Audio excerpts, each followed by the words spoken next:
Sonen els acords de l'himne de l'Uruguai, perquè ara fa 100 anys, concretament el dia 11 d'abril del 1925, el nom d'aquest país va entrar als llibres d'història europeista.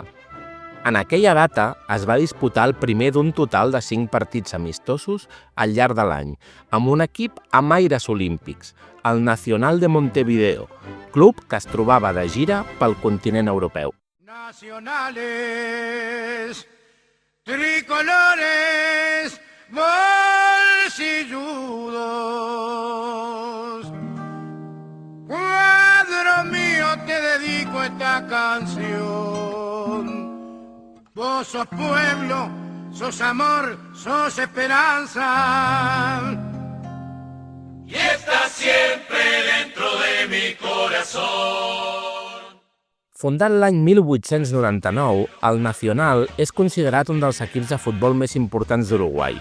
Per posar en context, el 9 de juny de 1924 la selecció de futbol d'Uruguai s'havia consagrat campiona als Jocs Olímpics de París i molts jugadors del Nacional van ser fonamentals en aquell èxit, un dels més destacats de l'època.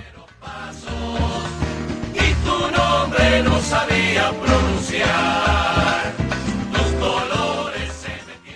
El motiu d'aquesta visita a Catalunya era que, durant l'any 1925, el Nacional estava fent una gira per tota Europa, perquè a Uruguai hi havia un conflicte d'interessos que afectava l'AUF, Asociación Uruguaya de Fútbol.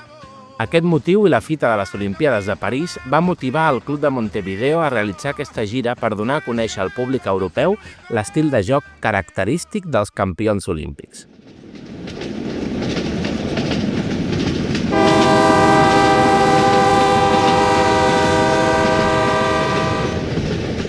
Tan important era aquesta visita que dies abans, el 8 d'abril, a 5 minuts per la 1 del migdia, l'equip uruguaià va arribar a l'estació de França de Barcelona i va ser rebut pel president europeista, Joan Matas, el del Futbol Club Barcelona, Hans Gamper, el cònsol de l'Uruguai i el president de la Federació Catalana de Futbol.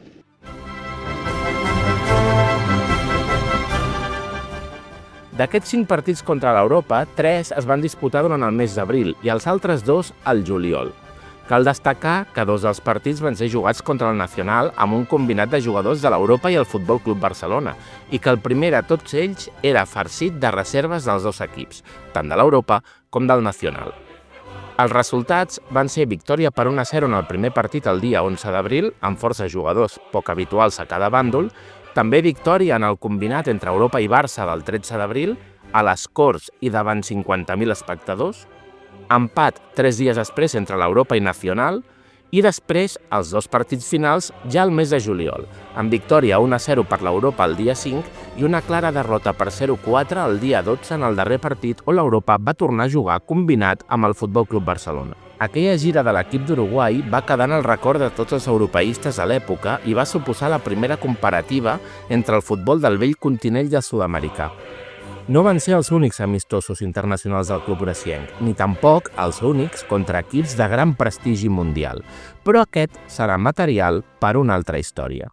Nacional, vos sos el